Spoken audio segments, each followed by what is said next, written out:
He said, girl, please call me back. I need you so bad. Please call me back. I need you so bad. Hey guys, it's Tyra Jutai here. I'm coming to you from Riosucio, Colombia. I'm here on a 3-month-long artist retreat, which started in January.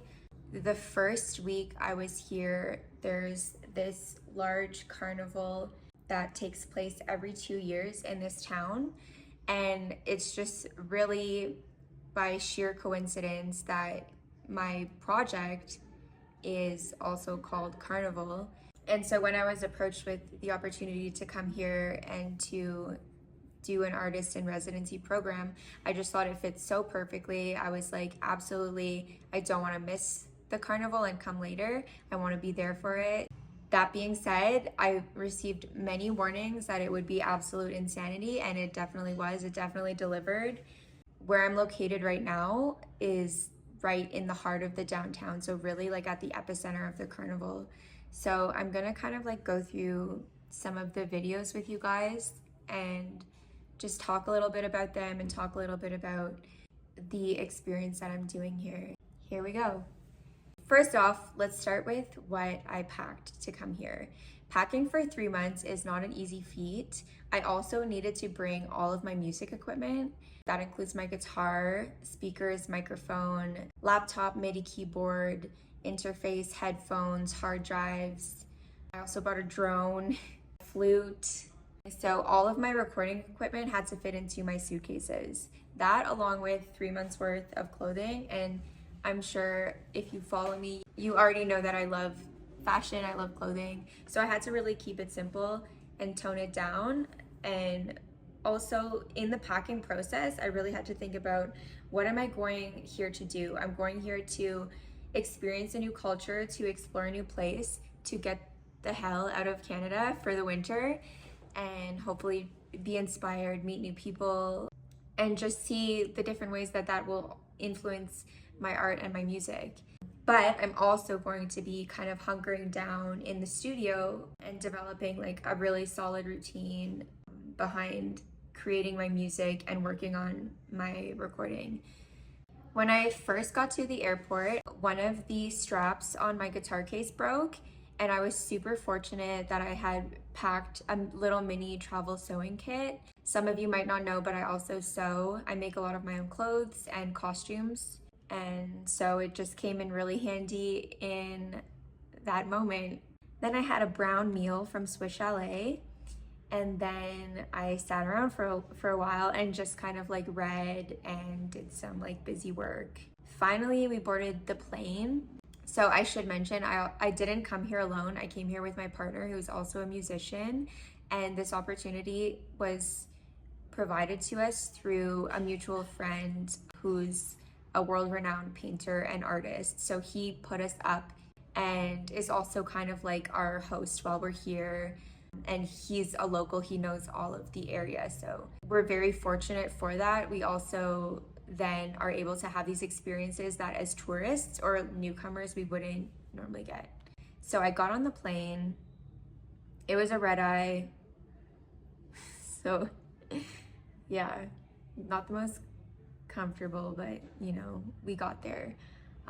There was a connecting flight from Bogota to Pereira where I landed, and the instant that I got out of the airport, I just see this huge mountain, this like glorious, look at that, like misty, beautiful mountaintop in front of me, and I was just in love. So we got picked up from there. We drove through Pereira all the way to Riosucio, which is basically like windy mountain roads. And we took a scenic route, and it's just, I don't know if you guys have experienced this, but like the moment you land in a new place and you're just exploring for the first time, like all you want to do is have your camera out because everything is new. And along the drive, we started to see more and more mountaintops, which was just like blissful and exciting. I'm learning more about myself that as much as I love like a beach or like the countryside, I love mountains. Like there's something about them that's like so earthy. Yeah, I think more than anything, I love the views. And I really like hiking, which I never thought I would say in a million years. But the more I hike as an adult, like the more I realize like it's really rewarding and I really like it. We stopped for breakfast at a little place along the highway, and there were hummingbirds and cows, and I was like, where am I? This is just like so magical. These giant fronds, giant leaves, the vegetation and the flowers here are just so gorgeous. And then yeah, we kept driving and eventually we came into the town. I'm just gonna let you enjoy some of these views though, because they were just like sensational. And why else did I take all of these videos? Yeah, so this is kind of coming into the town now. We passed one town called Sofia, and then we eventually came to Riosucio. And it was a bit of a like cloudy day, but it's just gorgeous to see the mist moving across the mountains throughout the day. So once we arrived, we hung out a bit in the town square. We had a cup of coffee, and basically what I started to see a lot of was people setting up for the carnival, which was in just a few days. So we got there on Tuesday and the carnival was set to begin on the Friday. So I saw posters, people were kind of moving things around in the square. Then we kind of explored the gallery that we'd be staying in, and I'm gonna pause here and give you a quick little tour because I forgot to do a tour video of the gallery. So here we go. Hey guys, so I just wanted to give you a little tour of the studio. I'm gonna flip my camera around one sec. Okay, so here's where I start every morning. Pretty much like I wake up, have my cereal, and then I come and start working on music for a few hours until lunch. This is like another desk to work at. There's like a really beautiful balcony out here. I'll show you guys the view from the other one as well. This is Carlos's studio, so where he paints. Other balcony. Yeah, sometimes I like just coming out here and just like standing and looking down at the street. So yeah, that's where I eat. The bedroom is off to there. This is the gallery section. And just turn the light. It's also super inspiring because the paintings change as he's working on them or as he's selling them and everything. So there's always new stuff to look at, which is really sick. Bathroom, got a great shower. And then over here, there's like the kitchen and storage. Yeah, that's basically it. When it rains, you hear it on the roof and it's super, super amazing. It's really great to fall asleep to. I think there might be some of that in other videos, but yeah, there you go. That's the tour of the gallery / studio. Okay, so then we walked around the town a little bit more and we went to visit the museum, which has previous masks that people have used in the parades. Okay, so I should probably stop there. I wanted to do a little interview with someone who works in the museum about just what the festival is. Now, if I can get an interview with someone here, if it's not in this video, if it's in another video, then I will do that because it's a super rich culture, which we'll get into. So here are some of the photos in the museum. You can see like previous carnivals. Also in some restaurants that I've been to, they have old photographs of previous carnivals, and it's just really cool to look at and see how big of an affair this is. So after the museum, we had lunch. There was a little clip of that. And then we went to a bar, which is just above one of the town squares, where our friends were rehearsing in their cuadrilla for their performance. So this is about like 20 people in a troupe, including the musicians. And they each do like, I think two to five songs. Some of them have like an entrance number. Some of them have a little less or a little bit more, but they come up with this routine. So we sat in on the rehearsal. The following day, I went and explored the marketplace some more and picked up some textiles. Because I knew that this was going to be a carnival with costumes involved. And again, I didn't bring my sewing machine for obvious reasons, it's way too heavy. But I did bring a little sewing kit. So as I was looking at the textiles, I was like, what could I do with just a simple kind of hand stitch? I decided to make a couple capes and a tulle boa, or an organza boa. That was this really deep red, this like carnival red. So basically, since I arrived in the town, more and more people have also been arriving, getting ready for the carnival. A lot of visitors and tourists, just like me, who are going to be experiencing it for the first time. As you can hear, there's already like lots of celebrating going on around. There's kind of clubs on all sides of the gallery, or restaurants, or just people playing music. People are very excited.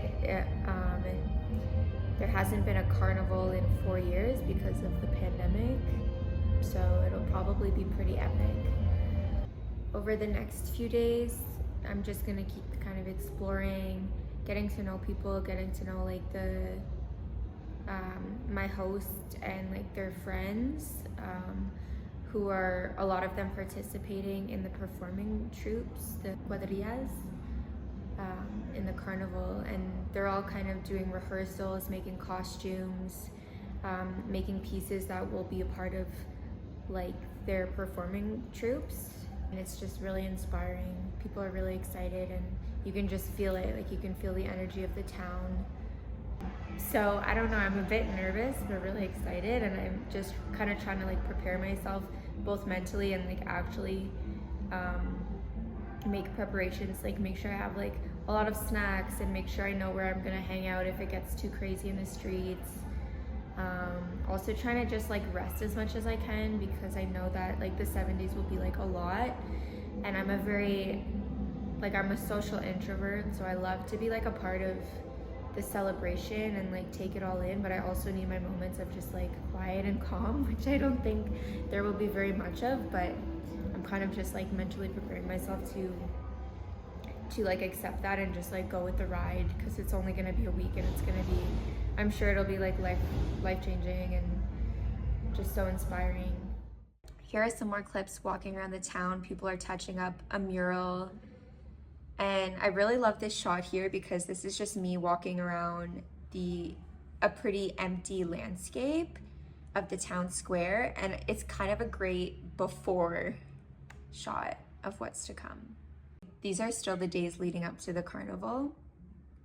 Basically, I kind of just wanted to find, okay, where's the grocery store? Where's the guitar store, the music store?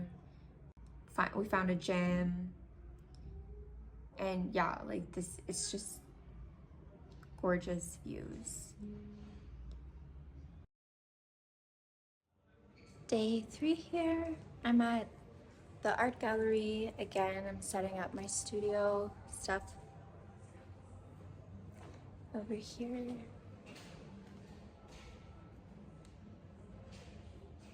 Just gonna play around a little bit before lunchtime. This morning I went and had a coffee, walked around the market a little bit. Now I got back and the carnival begins tonight, so I'm just doing a little bit of work setting up the studio. So a few of the things that I brought with me, basically right now I'm just gonna Explore Reason, which I just installed, and I used it like years ago, but it's kind of revamped, and there's a lot of like exciting new like sound packs and stuff, so I'm gonna be trying out some of those. I brought my headphones and my MIDI keyboard, and I'm just kind of gonna play around with sounds. Later on, when I have a more kind of permanent setup, I'm gonna set up the microphone and the interface and the guitar, and I'll show you guys the other stuff that I brought.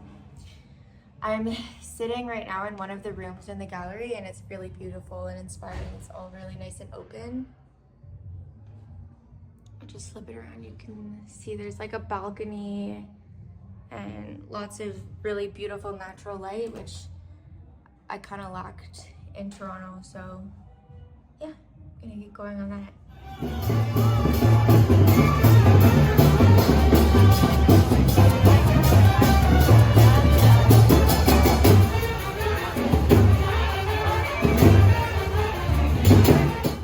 Okay, so this is Friday night at midnight. So Friday night at midnight is officially when the carnival begins. There's a huge parade for that. Right at the museum, they kind of have an announcer declare, okay, carnival has begun. And you can just see there's people everywhere, people in devil horns, people wearing red, and then marching bands, instruments, all of that, me clapping. It was pretty interesting to kind of observe people as the nights progress and as the days progress, because this is like a sun up to sundown, or no, not even, like longer. Like it goes from like 9 a.m. in the morning to like 5 a.m. Like the music is nonstop, the partying is nonstop, and then there's several like events that are part of the tradition, part of the ritual, part of the carnival. So here are just some clips from the first night, the first parade. The announcer announcing the start of carnival, fireworks going off, the band playing, all of that. Also, there's like a shot of the ear on this devil mask burning, which like I thought was just hilarious. I love when like little things like just go slightly awry. Okay, so then the parade commenced. It's also cool because people will watch from their balconies, which I did on some of the days as well. And so they decorate, but then they also like, they look at all the costumes and the people going by. So after the parade, I went to the balcony of the square again. This is just the first night, and you can see just how many people have filled the square. On top of that, there's also like vendors that come in and set up. So there's carnival food everywhere, but like delicious, like quality food. Okay, so then at I think 6 or 7 a.m. the next day, we had to do some kids face paint for the kids parade, the kids cuadrillas. So this was organized, or kind of like our host was helping out this group, and so I just got kind of like thrown into it, and I was like, okay, like we have to paint like 20 faces, like let's do it. So I did a possum, a jaguar, an armadillo, a parrot. It was kind of fun and challenging. I love to paint and I love to do makeup and play around with different mediums, but I also didn't want to like ruin these kids' lives by like painting the wrong thing or like making them look like not what they wanted to look like. So there was a lot of pressure there. But in the end, some of them really liked it, so that was good. And then one of the organizers, one of the teachers, she gave me a t-shirt for the cuadrilla to go out and parade with them. So I was like, oh my God, I'm so honored. This is so sick. They all looked so amazing in their costumes, like the cutest thing ever. And so this is the start of their parade. And this is the first day of Carnival. So this is the Friday during the daytime, around like 11 a.m. I want to say. So the parade goes kind of the same route. Most of the parades do. They go kind of the same route through down one street, down like a side street, up to one of the main squares, and then they finish in front of the second main square. So this is now, we're going by like the different churches and then coming up to the main square. So that was that. I think I went and took a nap after that, but it's kind of hard to take a break because there's just loud music happening all the time. But then I went back out at night. Here are some of like the stands and just like the street view. You can see people are like selling all sorts of effigies. And then this is the performance from Friday night. So there was like kind of a cover band in like all different cool costumes. They had lights, they had special effects, they had drag performers come out, the whole gambit. It was really sensational. And Carlos was also doing a live painting on stage while that was happening, which is really cool because then I got to see it like sitting in the gallery the next day. Okay, so then the following day is the Saturday, which is, oh, here you can see sugarcane juice being pressed, which is really delicious. So Saturday is when the adult cuadrillas, or mayores, which is like more senior quadrillas. This is just them entering. This isn't the actual parade. The actual parade is Sunday, but they have a pre-parade where they're kind of like welcomed in. And so this is from that. People still dress up, like the cuadrillas still kind of show what they're about. They have like their banners, their names. Some have like their first costume. They have kind of like multiple. So this was just sensational. Like just whatever this guy was doing. This guy was my favorite. It was just like really amazing to see the pageantry and the dedication that people put into this. Here's some drone footage that I took. So this is like looking over the two squares. It just kind of gives you like more of a sense of the route, but also like you really get to see like the town square and where this is all taking place. The drone is really sick, but it gives me a lot of anxiety, especially like around a lot of people. So we had to kind of be safe, like flying it, but I promise that the drone footage will get better as time progresses. Again, you can see people on balconies watching.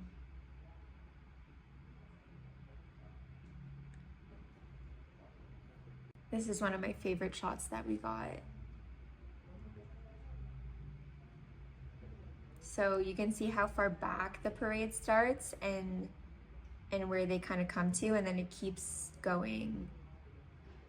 And it's just so vibrant. It's so like alive. Like the whole experience is so cathartic and so immersive.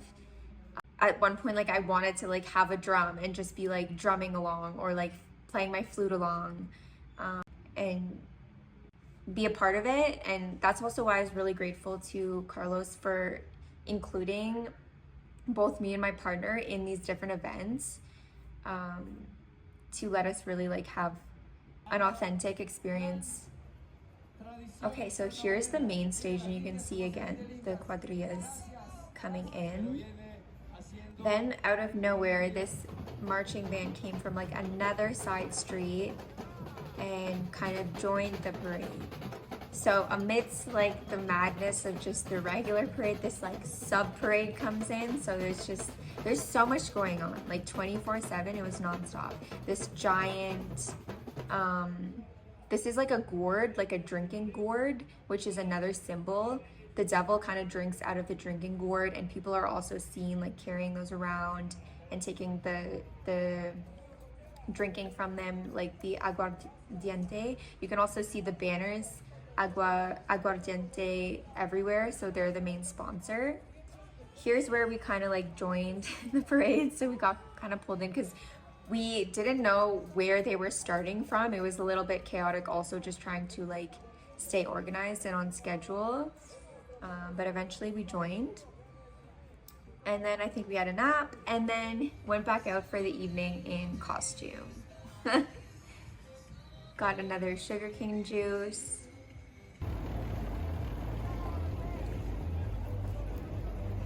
And so these are scenes from more the nighttime.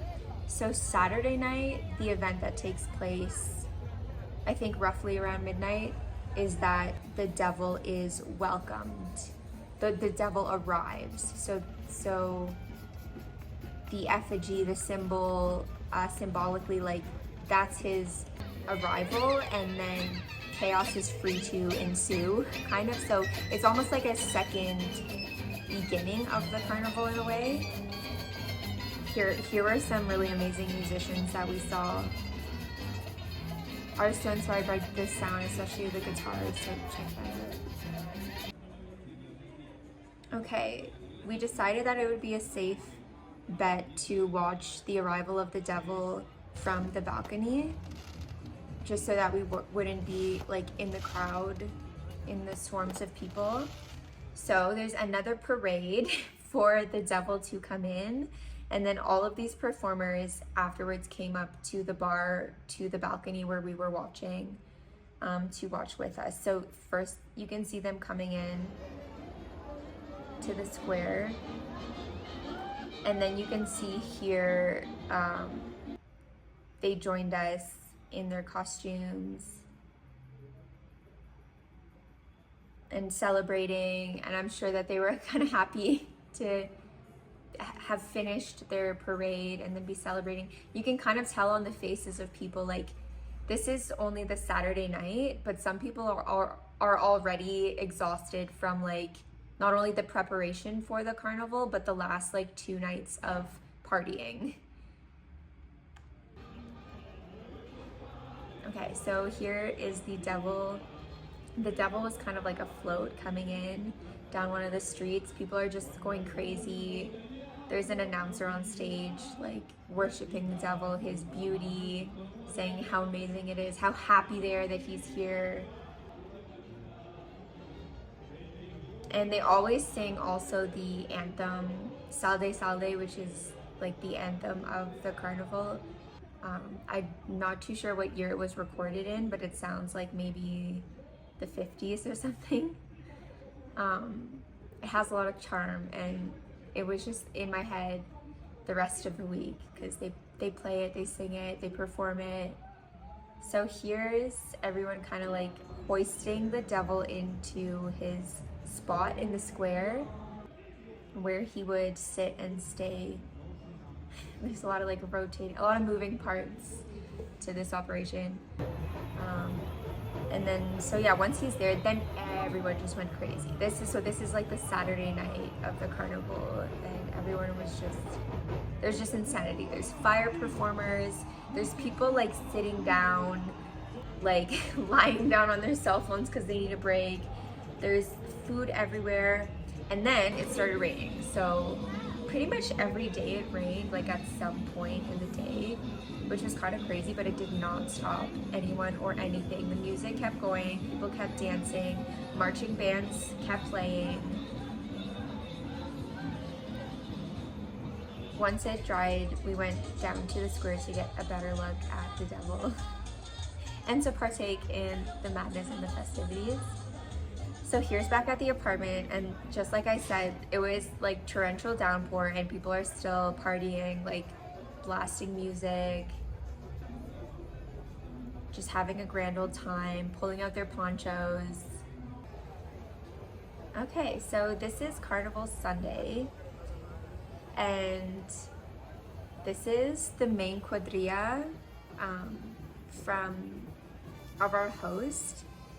And I am obsessed with their costumes. I think they had like some of the best costumes because they're like indigenous made, and they use a lot of like traditional methods to make their costumes, and I think that they were like the most intricate and interesting. That being said, there were like so many great costumes and also performances generally from the cuadrillas. I think there were about 30 in total. So here's a bit of the parade. So this is now probably like the 5th parade that's taken place. And this is like the main one. So really everyone's like out in full regalia, like their real costume that they've been working on for months or years.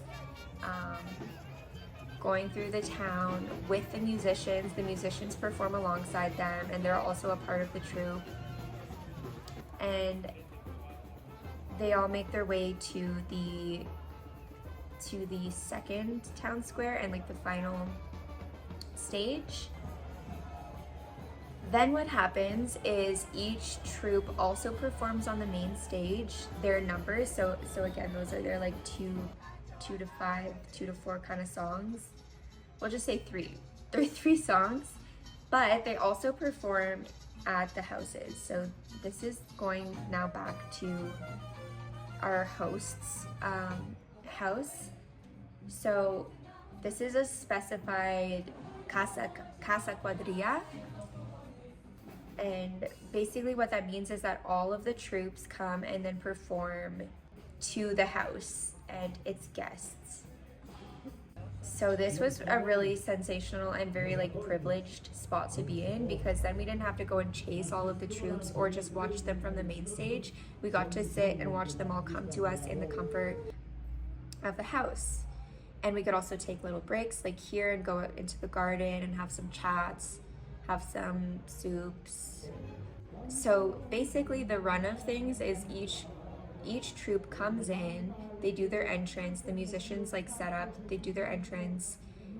This guy's kind of like the host, like he welcomes them all, introduces them, and then they're all fed. So they're all also get coffee or some kind of tea or juice and a snack to kind of keep them going, because these people have been partying now for like 4 days. Not to mention the days prior where they were rehearsing and preparing. They're just totally unique. Some of them really have a message. They're talking about climate change. They're talking about women's issues. They're talking about issues specific to their community. And some of these performing troops come from other towns. Some are from Manizales, some are from Medellin, some are from Cartagena.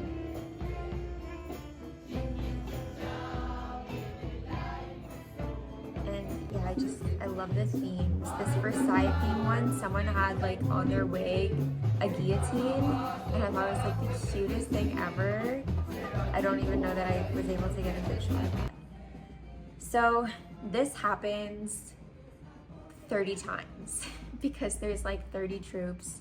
I think we stayed for about like 18 of them, and we were there for like 6 hours. So just to give you a taste of the gumption and the perseverance and the endurance that you need to have to kind of every day like keep up with the festivities.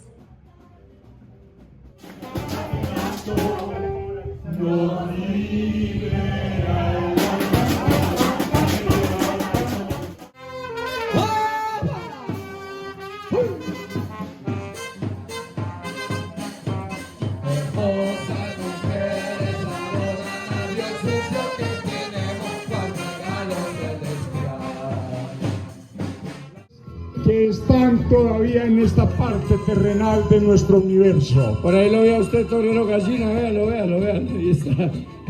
¿Dónde, maestro?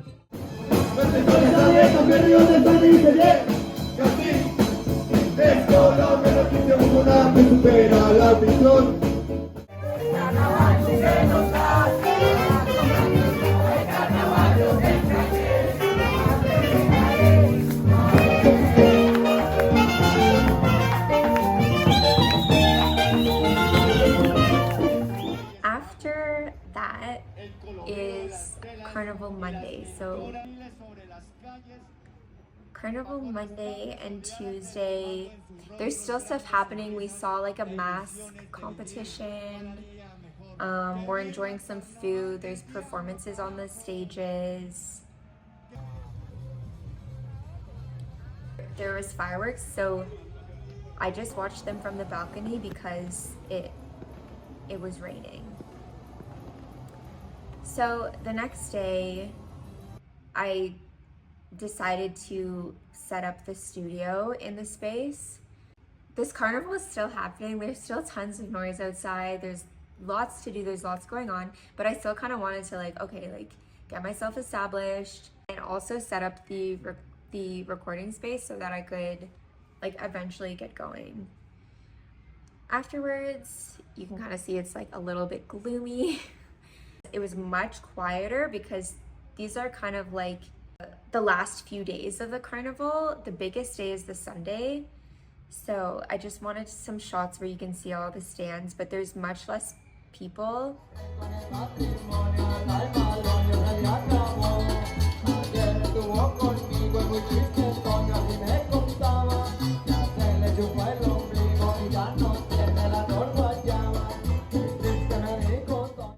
And I took this opportunity to go and get a close-up look at the devil in the daylight. These are just the street views the last 2 days of the carnival. And then on the Wednesday at, again, around midnight, the devil leaves. So prior to that, there's another parade, which is more like a funeral procession. So not really a parade, more like a funeral procession.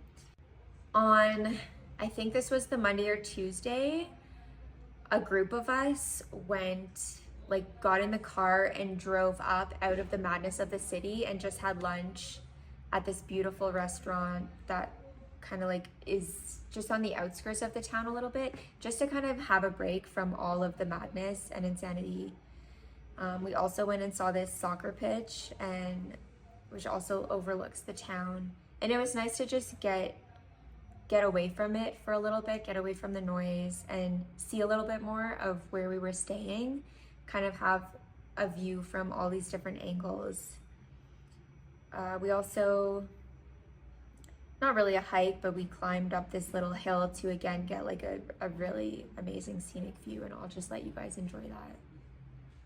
I think it's really important as artists to allow ourselves to take these breaks and to not always be so focused on our output and what our goals are creatively. I think input is super important. So that comes from nature, that comes from just people watching.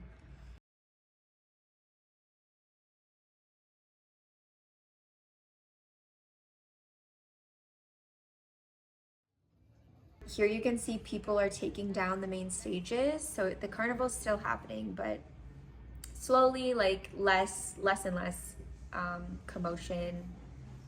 There's less and less commotion. And this is just in preparation for the funeral procession. So this is the funeral procession now for the devil. And this was, again, just you can imagine just hundreds of people in a procession chanting. Some people are crying. A lot of people have candles, a vigil, because this is when the devil dies or goes away.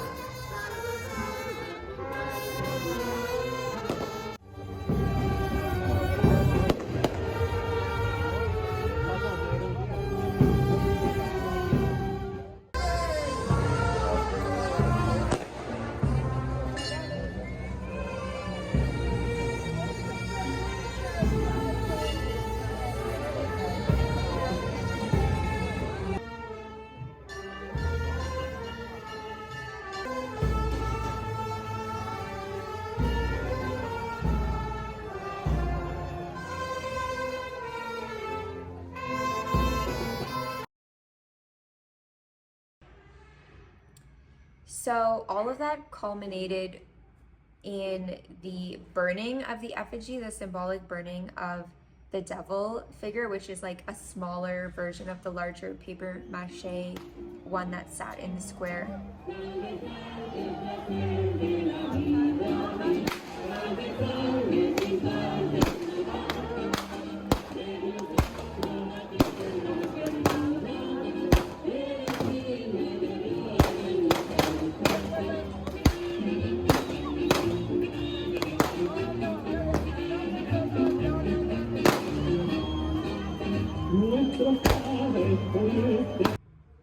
And this part was just absolute insanity because it's raining while they're trying to start the fire, and then there's a second devil that they're also trying to light on fire, and someone like was kind of like swinging off of its neck. So it was pretty chaotic, but eventually both the main devil effigy and the female devil were burning.